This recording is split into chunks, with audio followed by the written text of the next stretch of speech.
Bonjour Kineret.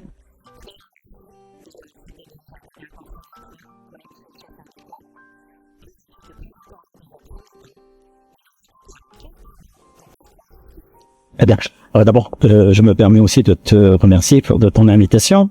Et mon parcours est très simple. En fait, je suis né au Maroc dans une famille de 5 enfants.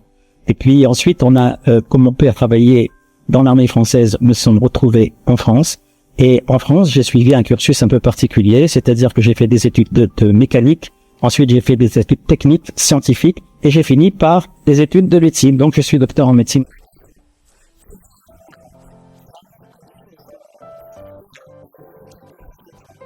Absolument. Et c'est d'ailleurs cette chose étrange dont je sais pas exactement comment ce livre est atterri entre mes mains. En tout cas, ce qui est certain, c'est que ça m'a bouleversé quand j'ai pu lire ce que faisaient les nazis aux juifs qui étaient enfermés dans les camps de concentration. C'était quelque chose qui a dépassé ma petite imagination d'un enfant de 12 ans. Voilà. Et donc, j'ai tout de suite pensé qu'il y avait une réponse.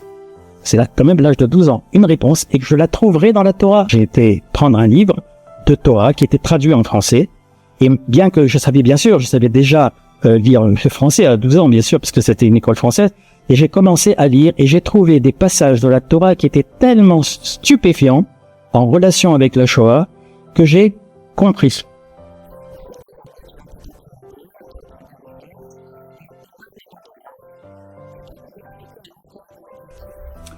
Alors, avec toutes ces lectures, toute cette accumulation d'informations, au tout début, mon objectif, je savais pas trop, c'était plutôt pour moi, pour essayer justement de démonter le mécanisme de la Shoah. Mais au fur et à mesure, la quantité, le volume d'informations qui me sont rentrées dans la tête m'ont forcé à mettre par écrit tout ce que je savais. Et donc, c'est comme ça que je commençais à écrire. Il y avait des rapports sur tout ce qui se passait avec, bien sûr, Hitler, avec ses acolytes, etc.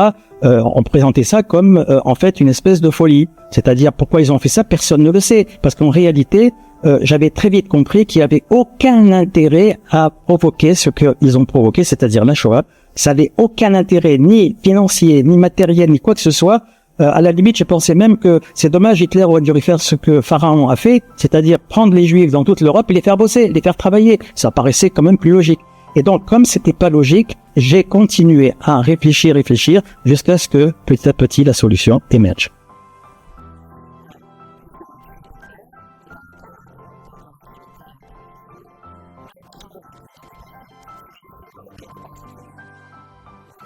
Absolument. Alors, voilà, comme tu le dis, effectivement, avec le contact de mes patients, juifs et pas juifs, naturellement, il m'arrivait très souvent de leur parler de mes recherches. Et cette dame-là, qui était mariée avec un juif, finalement, me dit un jour, écoutez, mon mari est décédé, et j'ai trouvé dans la bibliothèque un livre dont je sais qui va vous intéresser au plus haut point. Et je vois le bouquin, je regarde, j'en reviens pas, c'était Mein Kampf, mais traduit en français, par les nouvelles éditions latines, qui était donc en fait une édition pirate, c'est-à-dire que Hitler n'avait pas admis, mais cette traduction, la traduction avait été faite avec une très grande précision, parce que ces éditions-là avaient choisi 9 traducteurs entre l'allemand et le français, les plus adaptés qu'on pouvait trouver en France. De 1934, c'est-à-dire un an après l'accession au pouvoir d'Hitler. Alors, dans ce livre, il y a 2 parties. D'abord, premièrement, il faut savoir qu'il y a 2 parties. Il y a une première partie qui a été écrite dans la prison, là où Hitler était enfermé, et cette partie qui a été écrite, c'était 1924. Donc là encore, 9 ans avant l'accession au pouvoir. Et il faut noter 9 ans, c'est pas gratuit, hein. 9 ans, c'est toujours beaucoup de choses qui se disent et qui sortent de ces 9 ans. Et donc, quand je lis cette partie-là, la première partie, c'était vraiment pour moi la plus intéressante. L'autre partie, c'est la partie qui a été écrite quand il est devenu le Führer. Et à ce moment-là, ça m'a pas intéressé, c'était que des délires, etc. Mais la première partie n'est pas antisémite. La première partie n'est pas antisémite, j'insiste beaucoup. Et surtout, il y a un paragraphe dont beaucoup de gens ne connaissent pas, même des grands spécialistes que j'avais jamais entendu, j'avais jamais pu entendre, c'est comment je suis devenu antisémite. C'est incroyable de trouver dans ce livre l'explication d'Hitler lui-même, comment il est devenu antisémite et quel changement cet antisémitisme fanatique, comme il dit, parce qu'il dit bien qu'il est devenu antisémite fanatique, va provoquer chez lui comme changement. C'est faramineux.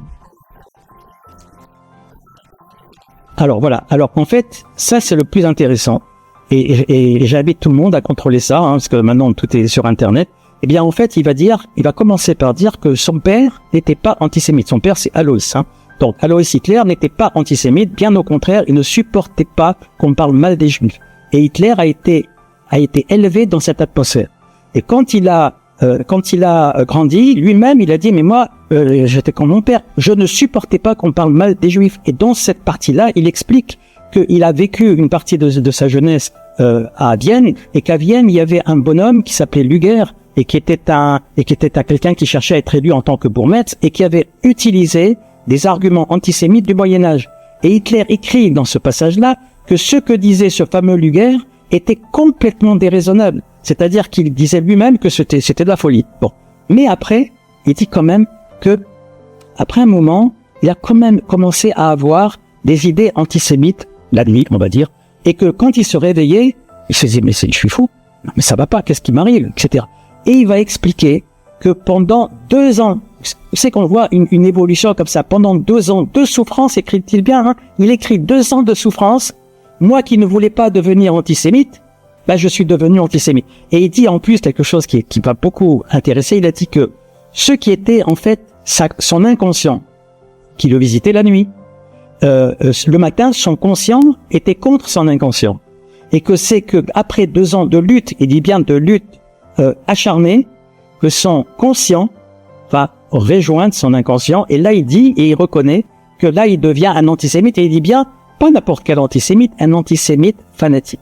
Et qu'est-ce qui se produit quand il devient un antisémite fanatique?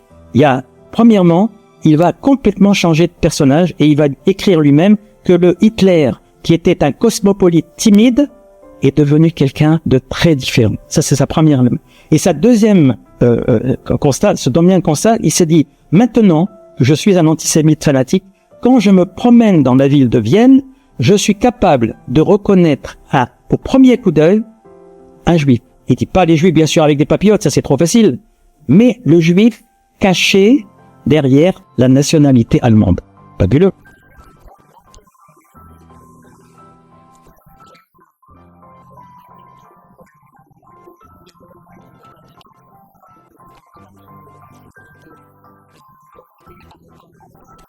Tout ça, c'est absolument faux. C'est-à-dire que justement, quand on essaie de se rapprocher d'autres, on va dire d'autres écrits, on peut inventer n'importe quoi. Mais là, vous avez l'écrit en première main dans le livre. Il n'est pas écrit qu'il veut tuer tous les Juifs. Il veut se débarrasser des Juifs. D'accord? Et dans un premier temps, d'ailleurs, quand il voulait s'en débarrasser, lorsque les nazis voulaient se débarrasser des Juifs, il voulait les mettre tous à Madagascar. Mais ce n'est qu'après, et il y a aussi des raisons qu'on peut expliquer, qu'il a décidé l'extermination. L'extermination, je rajoute ça, a été décidée en 1942. C'est-à-dire entre 1933 et 1942, 9 ans. Et 9 ans dont j'ai parlé tout à l'heure.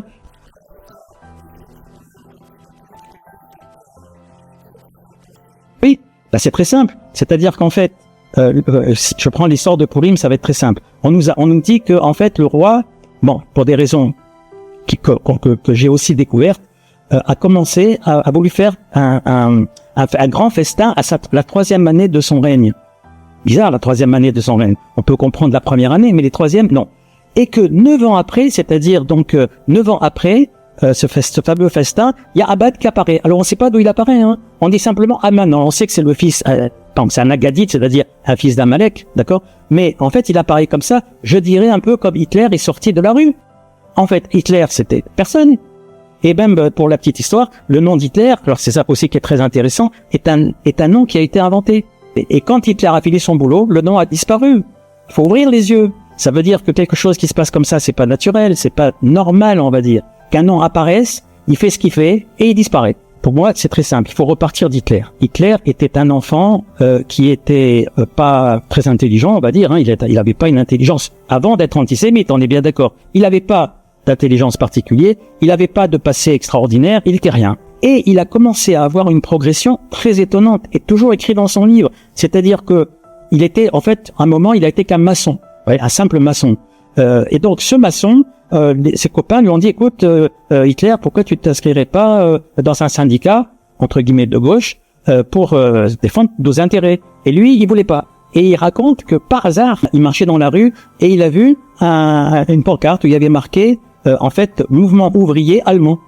Et il dit, j'ai poussé la porte de ce bureau et je suis accueilli par une seule personne qui me dit, écoutez, chez nous, il n'y a pas grand-chose, il y a moi et il y a le trésorier.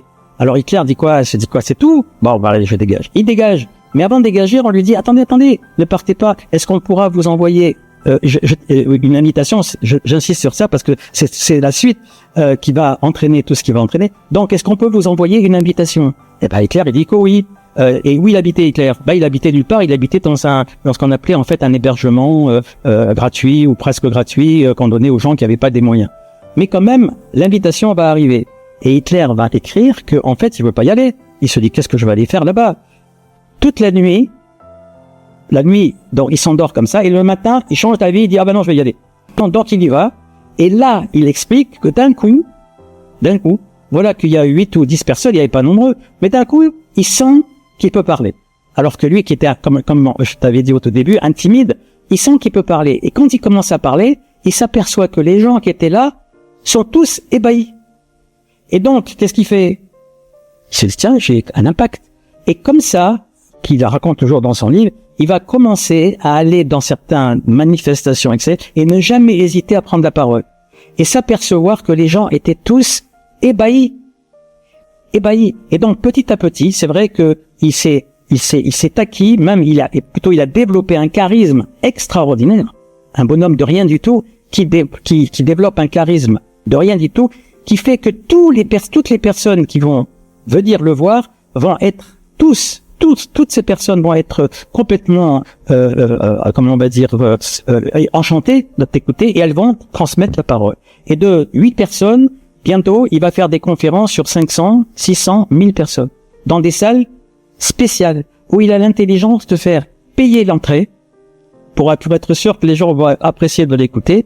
Et c'est comme ça que, petit à petit, il a commencé à grandir, et devenir un personnage qui va être incontournable de la politique allemande. Et il faut pas oublier que ce fameux Hitler va être quand même élu démocratiquement.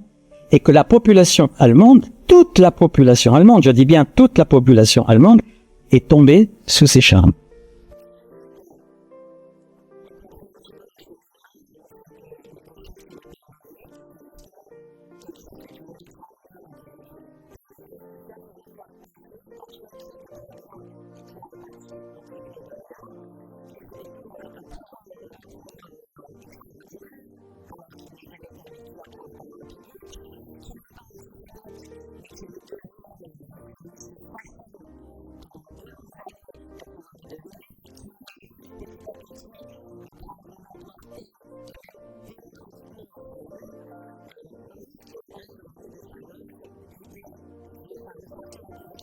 En fait, c'est très simple, c'est écrit aussi dans son livre. Eh bien, il y a une phrase qui m'a beaucoup étonné et qui m'a beaucoup marqué. C'est que Hitler dit lui-même, écoute bien, parce que ça c'est très important, il dit lui-même, moi qui croyais que les Juifs allemands étaient des Allemands de notre confession, c'est-à-dire d'une autre religion, autrement dit, les Allemands juifs, c'était comme les Allemands chrétiens ou les Allemands protestants. Eh bien, je sais aujourd'hui que ce n'est pas vrai. En fait, les Juifs sont les membres d'un peuple à part. Voici exactement, il n'a pas dit qu'on était des dégénérés ou non, pas du tout. Et comment il rajoute ça? Il dit d'ailleurs, il existe chez eux, chez les Juifs, un mouvement qui est le sionisme dont le peuple dans toute l'Europe ne veut pas. C'est incroyable. Et donc cet Hitler, en fait, il va être le trublion de l'assimilation juive dans les nations, qui, au fait, à terme, aurait entraîné la disparition de la nation d'Israël. Et on disait pas, d'ailleurs, les gens, encore aujourd'hui, écoute les journalistes en France ou n'importe, des gens de confession juive, c'est-à-dire de religion juive. Bon. Or, les juifs, c'est très difficile à définir, mais c'est certainement pas que une religion. Eh ben, Hitler, il est venu nous le rappeler. Les juifs l'avaient oublié. Écoutez, pour les spectateurs qui écoutent, moi, je dirais une chose simple. Allez voir le film Sunshine. C'est un film extraordinaire qui montre comment une famille juive traditionnaliste, très respectueuse de Hongrie, finit par la conversion au christianisme. Et que en fait, dans toute l'histoire, c'est toute l'histoire du judaïsme, c'est toute l'histoire de la vie des juifs entre, on va dire, 1750 et la période luthérienne, puisque on va parler jusque-là. Et que le fils, et c'est aussi très intéressant parce que c'est ce qui se passe encore aujourd'hui, c'est que le dernier rejeton, en fait, lui revient à son peuple. C'est extraordinaire.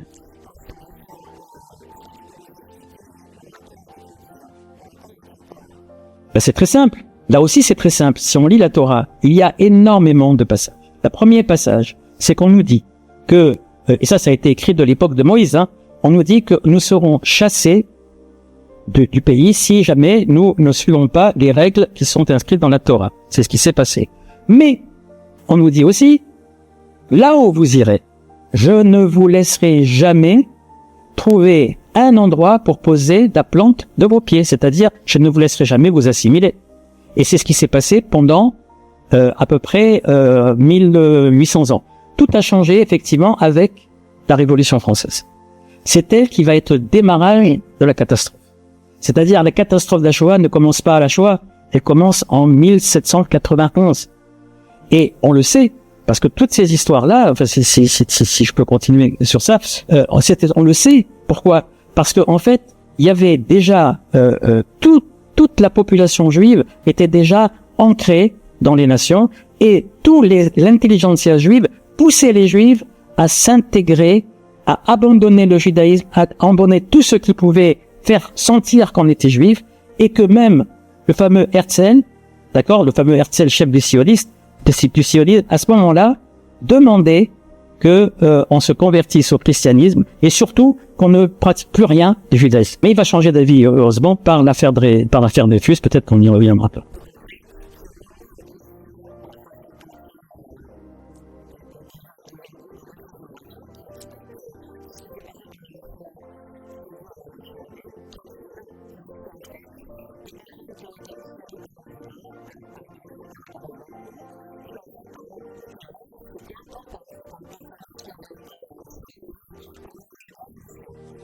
Alors, je vais faire là une précision encore très importante, parce que j'avais fait une conférence, là, c'était dans un mouvement Chabad qui avait que des religieux. Et donc, moi, je commence à parler, et tout le monde me regarde ébahi. Et là, d'un coup, il me vient une pensée. Je dis, écoutez, en Europe, le peuple d'Israël a été détruit, une partie en tout cas a été détruite sur 4 ans. Mais on a un antécédent, un précédent dans l'histoire juive. C'est quoi?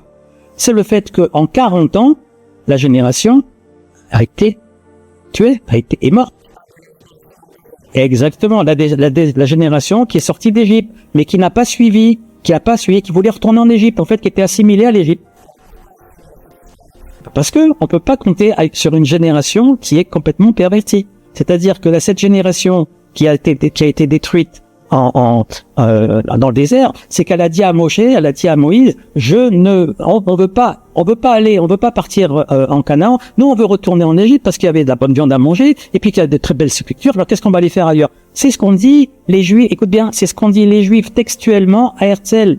Herzl, quand il a voulu faire son état juif, il a voulu faire son premier congrès à Munich. Regarde, Munich, faut noter Munich, hein.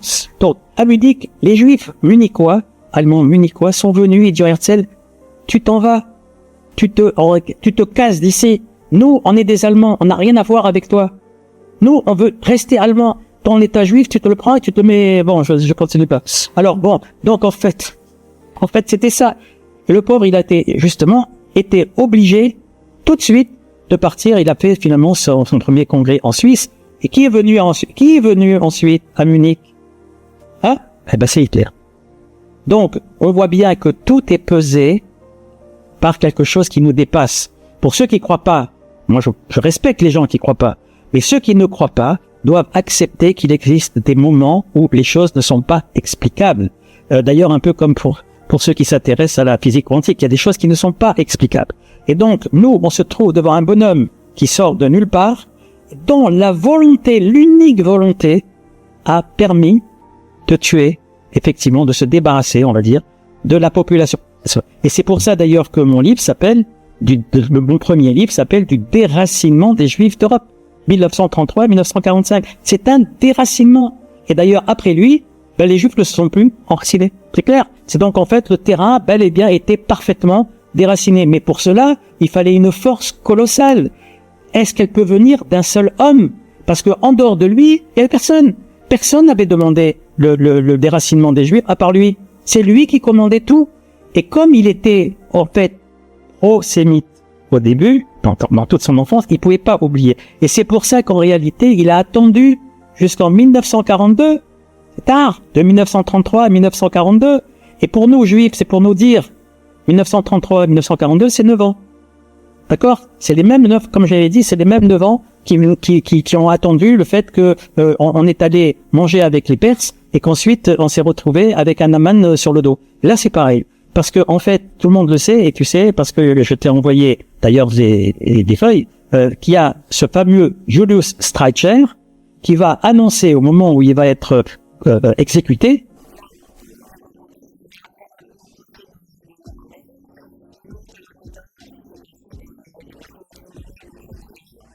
et c'est le seul qui va être terrorisé, en fait. C'est ça qui... Eh ben lui, il va grimper, on va le pousser, on va l'attraper. Les soldats qui sont là, ils vont le traîner à travers le plancher, ils vont l'obliger à monter les escaliers. Et là, il se reprend un petit peu et il crie Heil Hitler. Donc il salue quand même le maître. Et puis il dit, curieusement pour un bonhomme comme ça, je redonne mon âme à Dieu. C'est bizarre, hein? Je retourne à Dieu exactement. Et après, il regarde d'une façon terrorisée les gens qui sont en bas et qui assistent à l'exécution, et il leur crie Purimfest 1946. Alors, s'il n'y a pas de relation entre les nazis et comment on pourrait le faire de plus? Comment on pourrait le faire d'une autre façon alors que ça sort de la bouche comment on va dire, du penseur antisémite par excellence. Justement. Alors, l'histoire d'Esther, en fait, là aussi, c'est pareil. Il faut pas oublier que pour que l'histoire d'Esther puisse se faire, il a fallu que la femme de Assuérus soit, on va dire, la tradition dit, envahie de boutons. On sait qu'une femme qui est très jolie ne va pas se présenter devant tout le monde si elle a des désagréments physiques. Donc, elle a refusé. Et comme elle a refusé qu'à l'époque, les rois, ils rigolaient pas, ils l'ont exécutée. Donc, il s'est retrouvé sans femme. Et alors, les gens, ils l'ont dit, enfin, c'est tous les gens qui l'entouraient, lui ont dit, attends, tu peux pas rester sans femme. Il dit, bon, écoutez, puisque moi, j'ai été marié avec une femme qui était super, une fille de roi, etc. Maintenant, je vais prendre une fille du peuple. Bizarre, quand même. Et elle va tomber, évidemment, sur Esther. Et Esther, elle va devenir la reine Esther, qui va permettre, en fait, aux Juifs qui vont se ressaisir, parce qu'il faut pas oublier qu'ils vont se ressaisir à travers Mordechai. Et donc, s'ils ne s'étaient pas ressaisis, ils ont été zigouillés. Et alors, avec le fameux Julius, les Juifs ne se sont pas ressaisis. C'est-à-dire que quand les nazis ont fait ce qu'ils ont fait, d'accord, qu'ils faisaient ce qu'ils faisaient plus exactement, sur le moment, il y a pas de Juifs qui sont sortis comme à l'époque de Haman pour prier, ne serait-ce que pour se réunir, de dire nous on veut, comme souvent dans tous les textes de la Torah, que ce soit même des textes qui sont pas disons, on va dire, même s'ils sont canonisés comme les juges, comme les rois, très souvent il y a marqué le peuple cria après Hachem, après le Créateur, et ils ont reçu une réponse. Mais là il n'y avait pas de réponse, personne n'a crié. Mais quand même, il faut dire que le peuple juif était divisé en deux. Il y avait un peuple juif en Occident, c'est-à-dire qu'on appelle entre guillemets les Ashkénazes, et un peuple juif en Orient qu'on appelle les Séfarades. Les Séfarades n'ont rien subi. Et pourquoi ils n'ont rien subi? Parce que chez eux, il n'était pas question de s'intégrer à la nation marocaine ou la nation les Juifs qui étaient en Algérie, eux ont subi des problèmes parce qu'ils étaient intégrés à la nation française. Mais les Juifs du Maroc, dont je suis un fier représentant, eux, non. Moi, je me rappelle très bien des gens qui étaient, c'était pour eux, Israël, c'était la chose qu'ils attendaient avec impatience. Et quel a été le miracle qui a permis, parce qu'il y a là aussi un miracle incroyable. Qu'est-ce qui a été le miracle ou la chose inattendue, la chose bizarre, qui a permis le sauvetage de ces Juifs-là, et en particulier des Juifs marocains? Eh ben, c'est une simple attaque, si je peux dire, des Japonais. Qu'est-ce qu'ils allaient faire? Qu'est-ce qu'ils viennent faire là, les Japonais, contre Pearl Harbor? Qu'est-ce qui leur a passé dans la tête à ces Japonais? Comme d'ailleurs aujourd'hui, qu'est-ce qui est passé dans la tête du Hamas pour attaquer Israël, alors qu'Israël est hyper puissant? Qu'est-ce qui est passé dans la tête des Japonais pour attaquer les États-Unis? Eh ben, il s'est passé un truc bizarre. Personne ne le sait. Ce sont des généraux. Si, on le sait. Ce sont des généraux japonais qui ont perdu la tête et qui ont dit à leur empereur, il n'y a pas de problème. Nous, on va vaincre les Américains. Bah, évidemment. Et alors, la chose la plus aussi pour poursuivre, c'est lorsqu'il y a eu l'attaque des Japonais, elle a fait du dégât, beaucoup de dégâts, un peu comme le Hamas a fait des dégâts. Je reviens quand même aussi au Hamas qui a attaqué Israël il y a pas longtemps, a fait des gros dégâts. Les Japonais ont fait des gros dégâts. Qu'est-ce qu'on dit, les Américains? Qu'est-ce qu'a dit Roosevelt le soir même ou le lendemain? Il a dit, il se passe quelque chose d'épouvantable en Europe. Nous ne voulions pas être partie prenante de la guerre, mais maintenant, on y est et on attaque avec tous nos moyens. La question, c'est de dire, mais attends, qui c'est qui t'a attaqué? C'est les Japonais. Alors pourquoi tu veux aller en Europe attaquer les Allemands? Ils t'ont rien fait, ceux-là. Alors pourquoi? Eh bien, c'est là que l'on voit quelque chose d'anormal. En tout cas, la chose est certaine, c'est que mes parents m'ont expliqué que à ce moment-là, ils étaient tous regroupés dans les Mélas. Les Mélas, ce sont des ghettos dans les pays musulmans. Ils étaient tous regroupés parce que on attendait la suite, c'est-à-dire la destruction. Et ben, les Américains sont arrivés en 41. Ils ont pratiquement pas tiré un coup de fusil. Les Allemands, ils sont partis en 41, c'est-à-dire là où ils étaient encore très puissants. Ça veut dire qu'en fait, la protection des Juifs d'Afrique du Nord et en particulier des Marocains, parce que comme les Tunisiens, bon, je veux pas faire de guerre avec eux, les Tunisiens et les Marocains, les Tunisiens et les Algériens, c'est un petit peu différent. Bon, mais les Marocains, eux, qui n'avaient vraiment jamais eu la moindre idée de se séparer du Ham Israël, de la nation d'Israël et du peuple d'Israël, là, ils ont été sauvés à 100%. Alors, est-ce que c'est le hasard? Peut-être, mais en tout cas, c'est.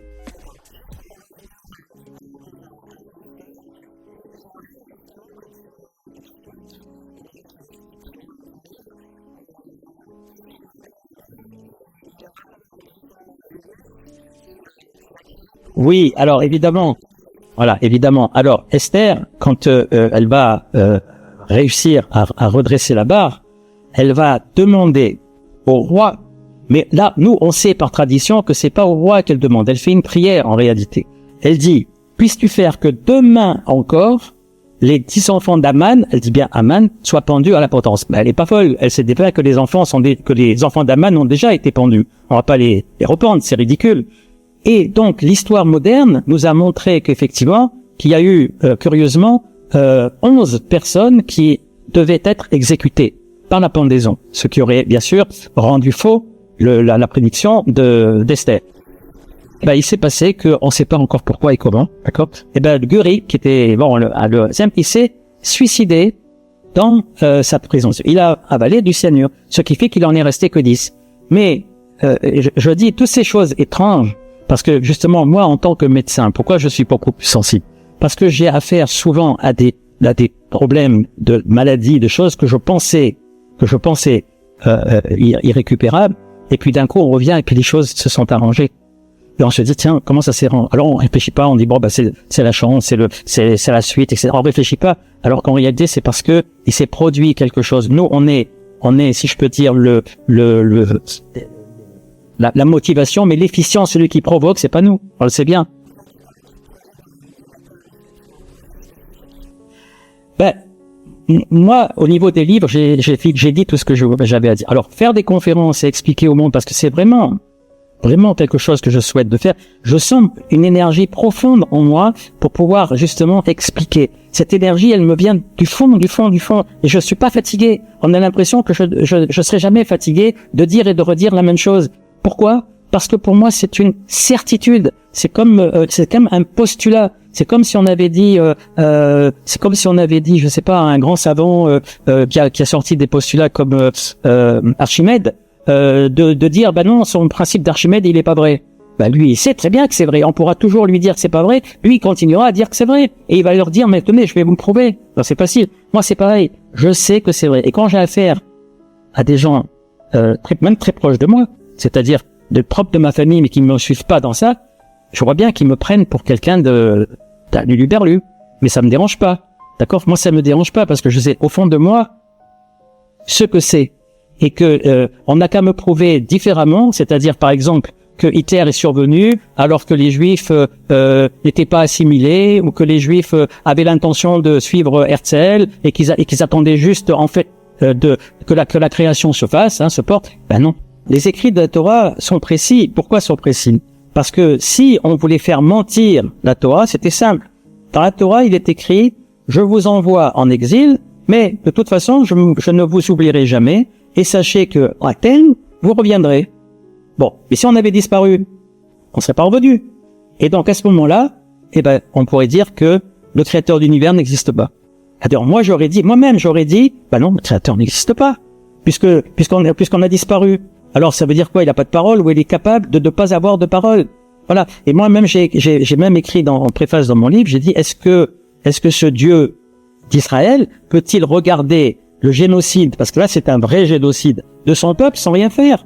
Ou alors est-ce qu'il a une raison? Raison est simple, l'alliance. L'alliance ne peut pas disparaître. Pourquoi elle ne peut pas disparaître? Parce qu'elle a été conclue et irrévocable. Le créateur de l'univers, pour des raisons qui lui sont propres, que je pourrais développer, mais c'est pas le problème là, pour des raisons qui lui sont propres, a décidé de faire une alliance avec Abraham. Ça, c'est le premier plan. Et quand il fait son alliance, il prévient Abraham, attention, ce que tu vas faire, c'est que je fais une alliance avec toi qui engage toute ta descendance jusqu'à la fin des temps.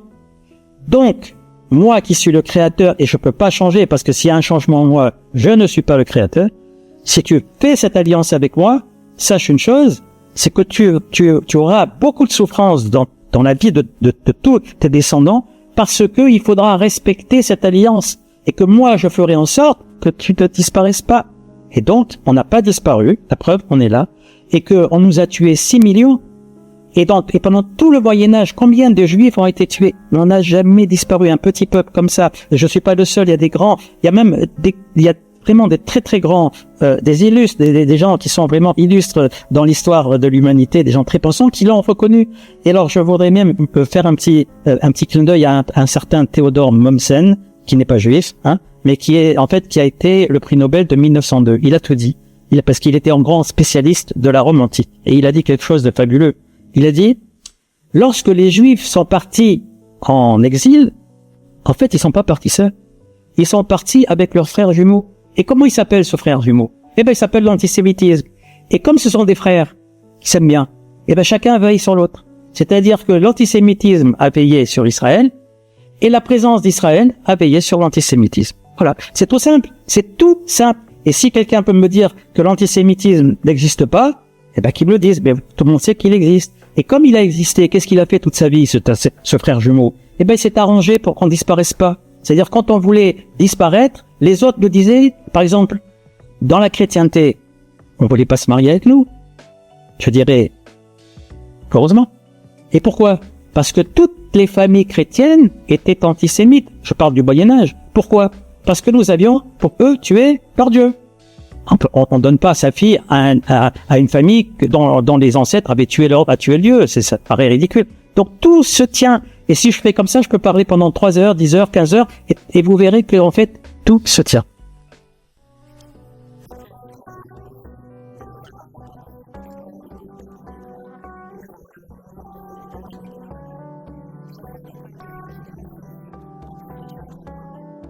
Je te remercie énormément de m'avoir invité et je suis vraiment très très très content d'avoir pu exposer tout ce que j'ai exposé et j'espère qu'il y aura une très très grande portée. Merci encore à toi, Kylian.